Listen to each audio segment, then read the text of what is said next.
పాటు ఎన్డీఏ కూటమి పరిపాలన పూర్తి చేసుకున్నటువంటి సందర్భంగా జరిగినటువంటి గన్నవరం విజయోత్సవ సభకు ఇక్కడికి రావడం జరిగింది.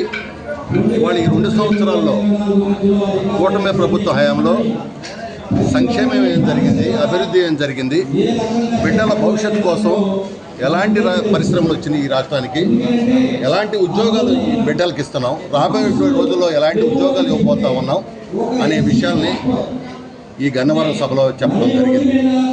ఎందుకంటే ఇవాళ ఏదైతే సూపర్ 6 అని చెప్పామో సూపర్ 6ని ఈ రోజున విజయవంతంగా పూర్తి చేసుకున్నాం.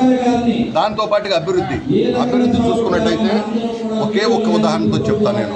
2014-19 మధ్యన మేము 10,000 కిలోమీటర్ల సిమెంట్ రోడ్లు వేసాం.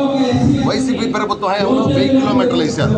మళ్ళీ ఈ రోజున మరి కూటమి ప్రభుత్వ హయాంలో మరి ఈరోజు పవన్ కళ్యాణ్ గారు పంచాయతీరాజ్ శాఖ మంత్రిగా ఉన్నారు. 7,000 కిలోమీటర్ల సిమెంట్ రోడ్లని ఈరోజు మేము వేసుకోగలిగాం.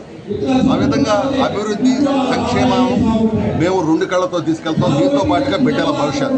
ఈరోజు ఒక బీఈడీ ఉద్యోగం ఏమన్న వాళ్ళు బీఈడీ పోస్టులు మొత్తం కూడా టీచర్స్ అందరూ తొలగిస్తామని మాట్లాడుతూ ఉన్నారు. వాళ్ళకేం తెలిసి కష్టం. చంద్రబాబు నాయుడు గారి హయాంలో 12 సార్లు మరి డిఎస్సీ చేస్తే 196,000 మందిని నియమించాం. లోకేష్ బాబు గారు వచ్చిన తర్వాత 16,337 మంది. మళ్ళీ రేపు డిఎస్సీ చేయబోతున్నాం. అదేవిధంగా జాబ్ క్యాలెండర్ 10,060 మందికి జాబ్ క్యాలెండర్ ఇచ్చాం.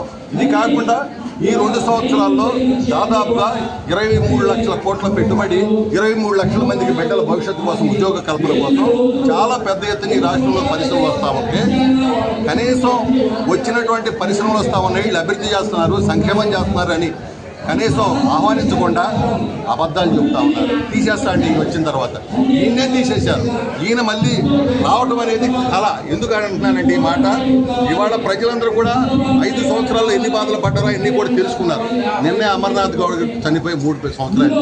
ఒక పసిబిడ్డని పెట్రోల్ పోసి చేస్తే ఇంతకన్నా ఘోరమైనటువంటి పనులు ఏముంటాయి? ఆ విధంగా ఈ రాష్ట్రంలో దళిత బడుగు బలహీన వర్గాన్ని బతకకుండా చేశారు వీళ్ళు.